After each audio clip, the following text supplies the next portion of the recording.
किसी को भी अधिकार नहीं है कि कोई जबरदस्ती किसी का धर्मांतरण करा ले। आज आप वो उसने खुद कहा आयुष ने कि आप बताइए किसी को आप टोपी तक तो पहना नहीं सकते हैं, आप दाढ़ी की बात करें, आप इस्लाम कबूल करने की बात कर रहे हैं। तो लगातार ये समझाने की कोशिश कर रहा है कि मैंने अपनी मर्जी से धर्म परिवर्तन किया है, तो फिर किसी को भी क्या अधिकार है कि उसके परिवार पर दबाव बनाने का। कि एक लड़की चांदनी का पूरा परिवार जेल के अंदर है, क्या कसूर है?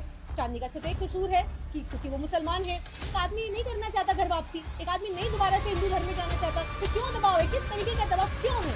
देखिए, जिस तरीके से आयुष मलिक को लेकर के जो पूरा शासन प्रशासन जितने दबाव में दिख रहा है, वो हम सब जानते हैं ये दबाव किसकी तरफ से है और कौन इस पर दबाव बना रहा है, कौन ये लव जिहाद जो ये मुद्दा है ये बना रहा है।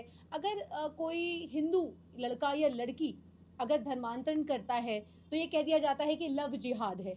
वहीं दूसरी तरफ अगर कोई मुसलमान लड़की या मुसलमान लड़का धर्म परिवर्तन करता है तो फिर उसको कह दिया जाता है घर वापसी है।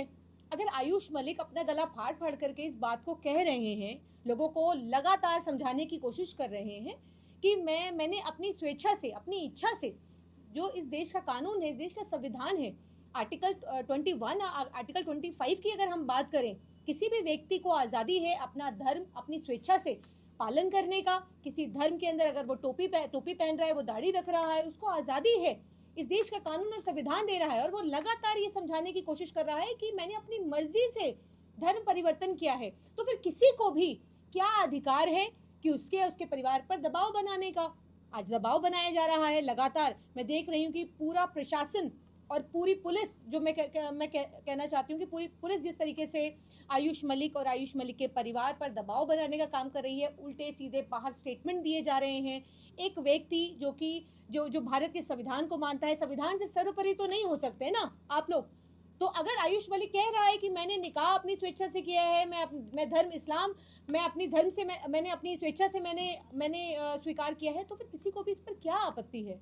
करोड़पति हिंदुओं को फंसाया जा रहा है, ये मुस्लिम साजिश रची जा रही है। देखिए, बहुत अफसोस की बात है कि जिस तरीके से पुलिस मीडिया के सामने आकर के ये कहते हैं कि करोड़पति बाप का बेटा है और प्रॉपर्टी के लिए सारा ये जो विवाद किया गया है, ये जो पूरा षड्यंत्र रचा गया है। मैं पूछना चाहती हूँ कि जब जांच से पहले निष्कर्ष निकाल लेना ये पहले, क्योंकि अगर मैं कहती हूँ कि अगर इसके अंदर जो भी दोषी हैं, मान लीजिए अगर दबाव बनाया गया, किसी भी तरीके की धरपकड़ हुई है या किसी भी तरीके कोई षड्यंत्र हुआ है, बिल्कुल कार्रवाई होनी चाहिए। किसी को भी अधिकार नहीं है कि कोई जबरदस्ती किसी का धर्मांतरण करा ले।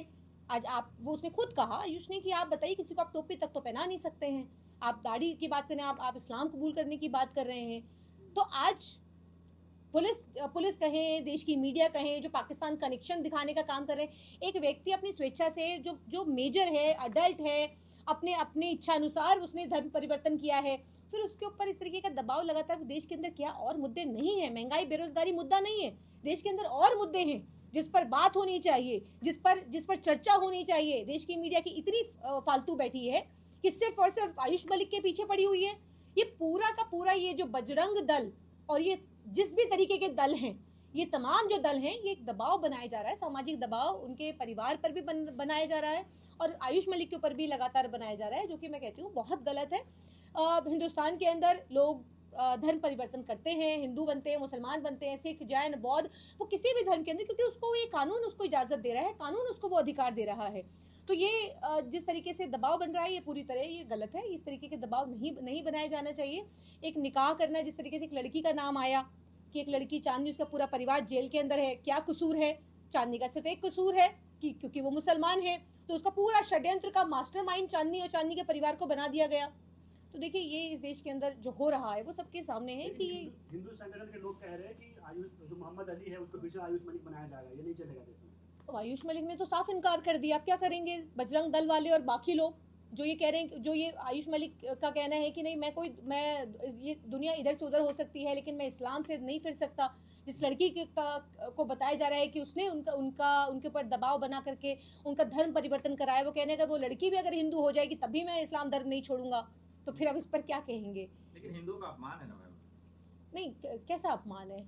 किस बात का अपमान है? जबरन ये सब चीज किया जा रहा है, ये तो कह रही बीजेपी। नहीं, बजरंग दल वाले नहीं, बजरंग दल वाले तो देखिए ये दबाव लगातार बजरंग दल वाले बना रहे हैं। आयुष मलिक का कहना था कि पिछले 4-5 सालों से मैं जिस तरीके से नमाज भी पढ़ रहा था, ईद की नमाज भी उन्होंने बताया कि मैंने पढ़ी है, मैं घर में पहले पढ़ता था, अब मैं जाता हूँ मस्जिद के अंदर पढ़ने के लिए। जब खुले तौर पर आयुष मलिक ने ऐलान कर दिया कि नहीं, मेरी बहनों की शादी के बाद मैंने अपने घर वालों को बता दिया, तब तक सब कुछ सामान्य था।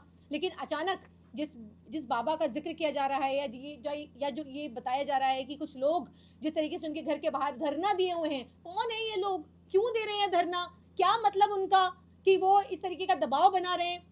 सब देश के अंदर संविधान है ना, देश के अंदर कानून है ना, कानून अपना काम कर रहा है, कानून अपना काम करे, जांच करे, किसी तरीके के दबाव धड़ पकड़ है तो बिल्कुल आप जांच करिए।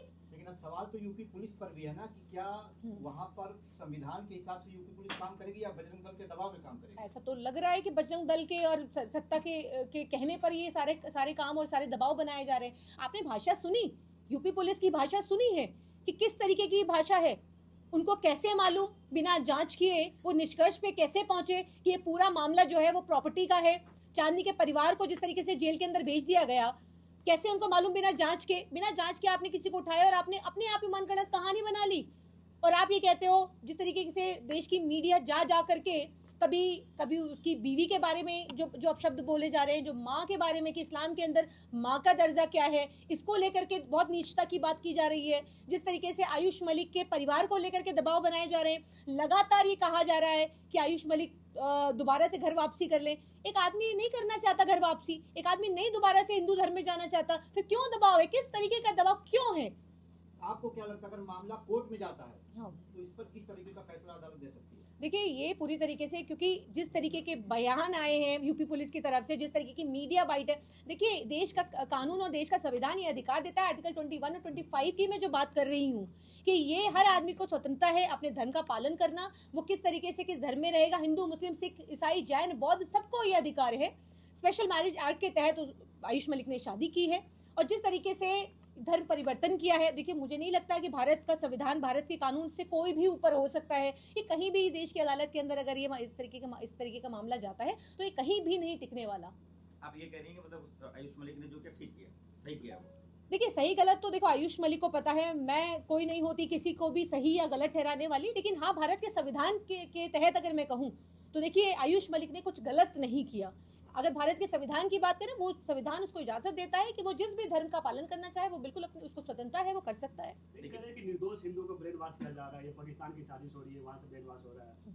देखिए, पाकिस्तानी कनेक्शन जो डॉक्टर इसरार को बताया गया कि डॉक्टर मौलाना इसरार जो हैं उनको ये बताया गया कि उनके टच में चल रहा है, तो डॉक्टर इसरार साहब को तो वफात पाए हुए भी 2010 में चले गए, वो 10 साल हो गए, 20 साल हो गए, 15 साल हो गए, और ये कहा जा रहा है कि डॉक्टर इसरार के टच में चल रहे हैं। तो देखिए, थोड़ा सा मुझे लगता है गूगल भी कर लेना चाहिए, थोड़ी सी अपनी नॉलेज भी थोड़ी इंप्रूव करनी चाहिए यूपी पुलिस को। और जिस तरीके से उत्तर प्रदेश के अंदर नहीं बल्कि देश भर के अंदर हर जगह, हर राज्य की बात करूंगी कि हर राज्य के अंदर जिस तरीके का एक माहौल एक समुदाय के खिलाफ बनाया जा रहा है, देखिए ये बहुत, मैं कहूँगी कि एक तरफा माहौल बनाया जा रहा है। ऐसा लग रहा है कि एक समुदाय के लिए कानून है, दूसरे समुदाय के लिए कोई कानून ही नहीं है।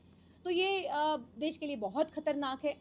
और आयुष मलिक जैसे और न जाने कितने परिवार ऐसे होंगे जो आज मसाला मीडिया को मिला हुआ है, ऐसे न जाने कितने परिवार हैं जो धर्मांतरण करते हैं, हिंदू धर्म से मुसलमान धर्म अपनाते हैं, मुसलमान धर्म से हिंदू धर्म अपनाए जाते हैं। लेकिन ख़ास तौर पर इस तरीके के दल जिस तरीके से इस तरीके की चीज़ों को बढ़ावा देते हैं, एक प्रेशर बनाते हैं, एक आपसी ताना बाना खराब करने की कोशिश करते हैं, तो मुझे लगता है ये बहुत ज़्यादा गलत है। लेकिन मीडिया तो कह रही है कि चांदनी कुरैशी की साजिश थी, कैसे उसके जिम में मतलब ट्रेनर थी, उसको फंसा लिया अपने जाल में, उसको कन्वर्ट करा दिया। देखिए, मीडिया की जो स्टोरी होती है वो एक तरफा स्टोरी होती है। मीडिया की, पुलिस की, प्रशासन की आज जो स्टोरी बनाई जा रही है, क्योंकि उनको लगता है एक मसाला मिला, कहीं भी हिंदू मुसलमान मिलना चाहिए, हिंदू मुसलमान अगर उनको मसाला मिल गया है तो तड़का तो वो खुद ही मार लेते हैं। और उसके बाद ये कहा जाता है पूरा दोष अगर लड़का मुसलमान है तो पूरा दोष लड़के पर डाल दिया जाता है, और अगर लड़की मुसलमान है तो ये पूरा दोष लड़की पर मर दिया जाता है, कह दिया जाता है ब्रेन वॉश हो रहा है। मेजॉरिटी इस देश के अंदर 80% लोगों को, जो 20% वाले लोग हैं वो ब्रेन वॉश कर रहे हैं, पाकिस्तानी कनेक्शन दिखा दिया जाता है। इस देश के अंदर आखिर चल क्या रहा है? आतंकवाद इस देश के अंदर ये नहीं रुक पा रहा है, ब्रेन वॉश सीधा पाकिस्तान से हो रहा है। मौलाना जो दुनिया से वफात कर गए हैं, वो ऊपर से बैठे बैठे पूरा जो है भारत को जो है ब्रेन वॉश कर रहे हैं, लोगों के टच में चल रहे हैं। इस देश के अंदर जाके चल क्या रहा है, ये थोड़ा सोचने वाली बात है कि इस देश के प्रधानमंत्री, इस देश के गृह मंत्री, रक्षा मंत्री, वो कुछ नहीं रोक पा रहे हैं, कुछ नहीं, जो ऊपर जो स्वर्ग भी सिधार गए हैं, जो दुनिया से रुखसत हो गए हैं, वो लोग भी आ करके ब्रेन वॉश कर रहे हैं। तो देखिए इस देश इस भारत के अंदर कुछ नहीं रुक पा रहा है। नॉन बायोलॉजिकल होने के बाद भी, नॉन बायोलॉजिकल पावर होने के बाद भी इस देश के अंदर कुछ नहीं रुक पा रहा है। मैं